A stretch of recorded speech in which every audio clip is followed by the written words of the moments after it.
What's going on, everyone? It's a sunny day here in central New York, and we're doing ribs on the Weber kettle with the slow and sear. We got that soaking in right now. The red zone rib rub.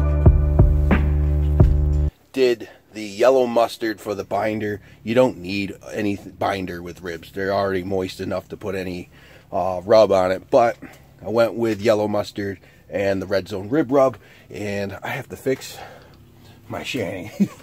It's been quite windy around here, and yeah, I have a little bit of damage there. I did buy a backup tarp too, in case I have to replace it, whatever. $7, whatever.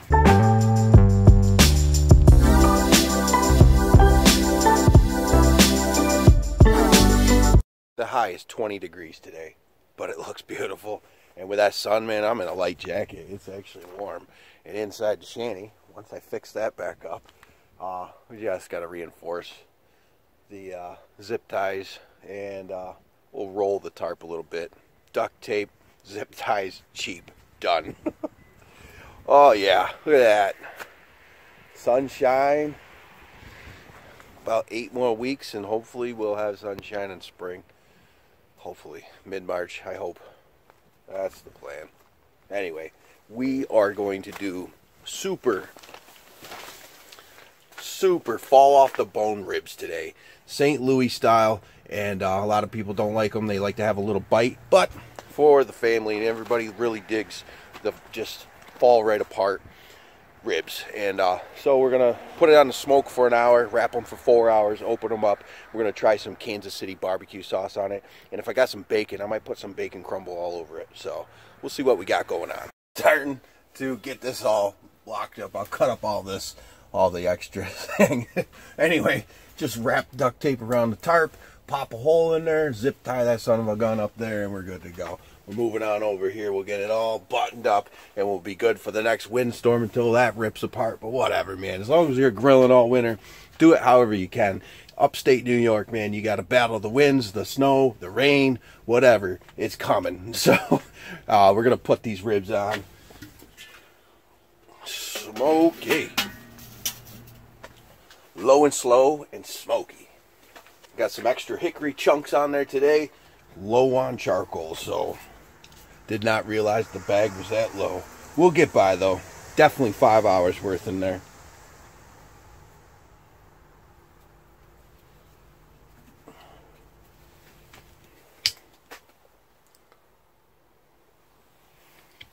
$3.5 pound rack of ribs. Hell yeah.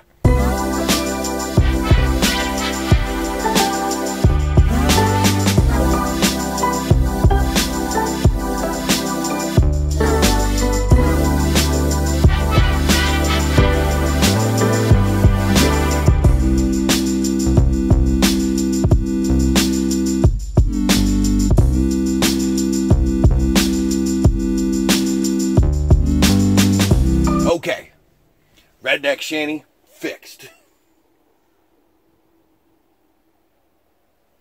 Yep, and these ribs have been on for an hour and 15 minutes, holding steady right around between 230, 250, and we're going to pull them off. We're going to wrap them in heavy-duty aluminum foil, double wrap it, and we're going to put them back on for 4 hours, right around the 250 mark, and then we'll see where we're at. But by then, it's going to be almost fall apart ribs. St. Louis ribs are rocking, and that's when we're going to open it up.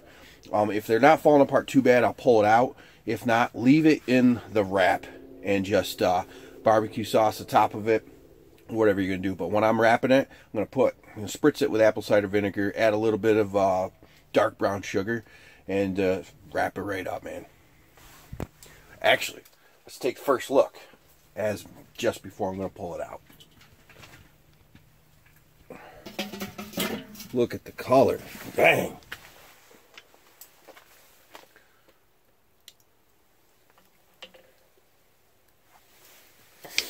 That's only an hour and 15 minutes. Yes.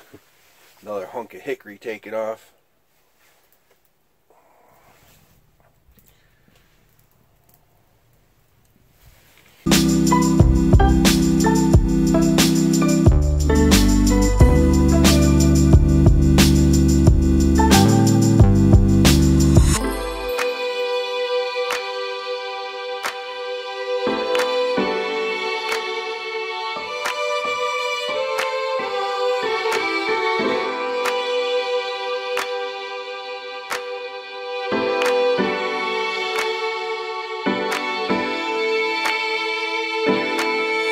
Doesn't matter if it's clumpy, it's all going to melt down anyway.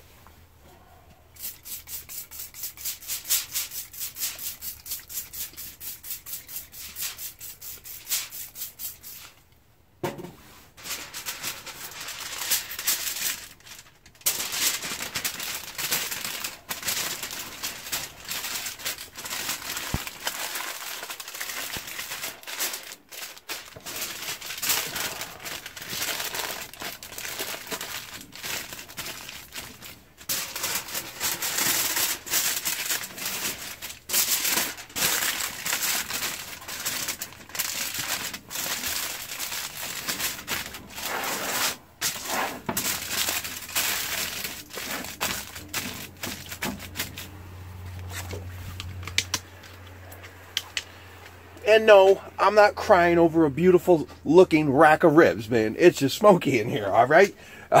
We're going to put these back on the Weber kettle. 4 hours, hell yeah. Yeah, that hunk of hickory took off, and holy, smoked me right out for a minute. I opened up the door, holy, yeah. So I'm going to put these back on. Sun's going down. It is getting cold. It's 24 degrees in the redneck shanty. It's only about 12 to 15 degrees outside. And I stoked up the charbroil. That's rolling. And we're going to slap on some thick cuts of bacon on the opposite side of the heat. And we're going to let that roll for about an hour. We'll pull that off, cut it all up in good-sized chunks. And we're going to top the ribs when they're ready to pull off. And then put the barbecue sauce over that. We're just going to bacon crust these ribs. Hell yeah.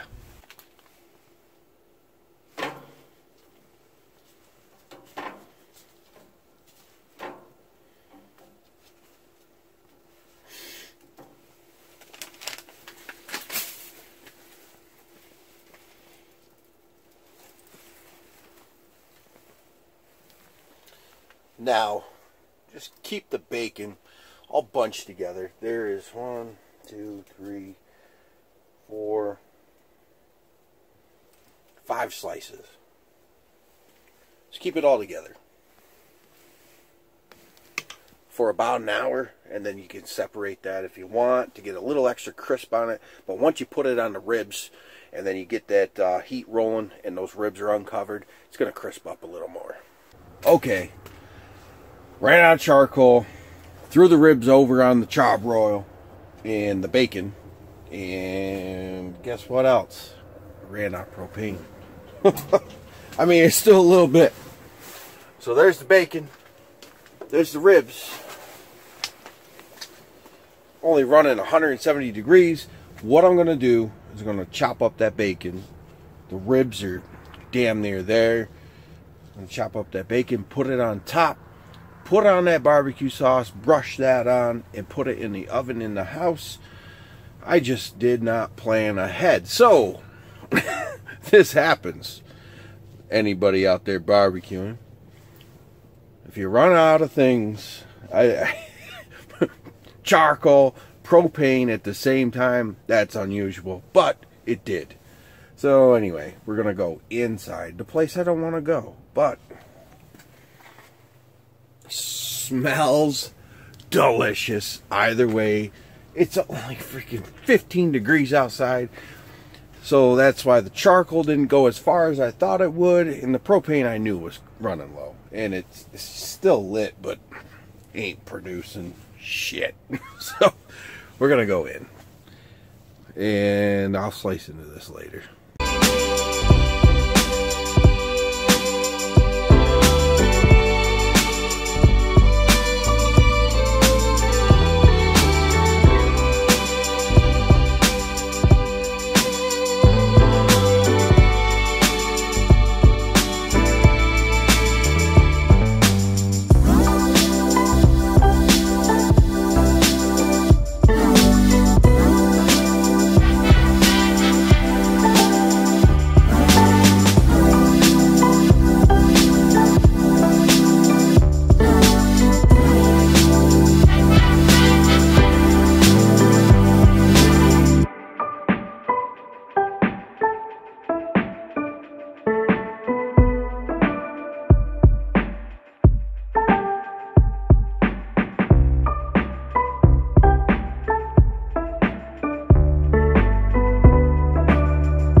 We're in the man cave with man food.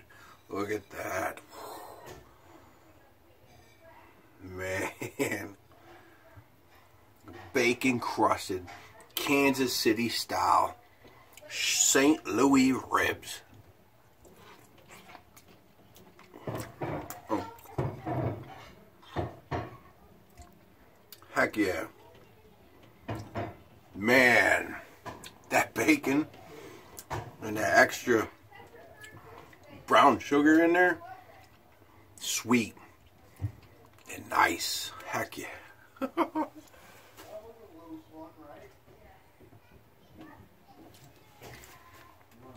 Yeah, so we ended up having to come in the oven for the last 20 minutes or so. So it is what it is. These ribs have been cooked 3 different ways tonight.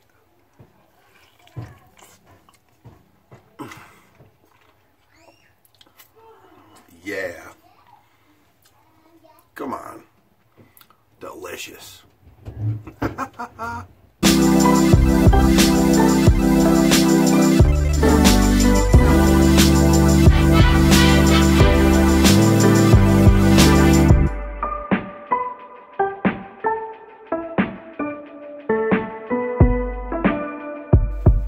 Okay, the sun is going down and it's getting cold, dude. It is 24 degrees in here. It's only about 15 out there.